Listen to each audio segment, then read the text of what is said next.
आरक्षणामधील घुसखोरीच्या विरोधात, सवर्णांच्या घुसखोरीच्या विरोधात ऐतिहासिक चौकामध्ये जमवले बाबासाहेब आंबेडकरचे महात्मा फुले यांचे आशीर्वाद घेऊन आपण इथून पुढच्या काळामध्ये आपल्या घुसखोरी करण्यासाठी फोकावणारी जी लोक यांच्या विरोधात सर्व मागासवर्गीय, सर्व आरक्षणवाद्यांनी एकत्र येऊन उद्याच्या काळामध्ये आपण या देशाची सत्ता ताब्यात घेऊया आणि मग जी घुसणार आहेत त्या घुसणाऱ्यांना काढण्यासाठी आपण कायदे बनवा, आपली माणसं पाठवूया, आपण कायदे करूया आणि यांना उचकावून लावूया.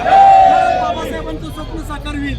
बाबासाहेबांनी 1952च्या निवडणुकीमध्ये सांगितलं होतं, दोन्ही ठिकाणी हरल्यानंतर तुम्ही मागासवर्गीय आणि दलित आणि ओबीसी एकत्र या. त्या देशाची 74% संख्या होत आहे आणि तुम्ही मतांचं परिवर्तन एकमेकांच्यात करा आणि या देशाची सत्ता ताब्यात घ्या. लोकांपट्टीत तुम्ही राजमार्ग उभा करतील. या पद्धतीनं आपण पुढच्या मार्गक्रमण करूया. दलित आणि ओबीसी एकत्र येऊया आणि आपली मतांची टक्केवारी वाढव्या.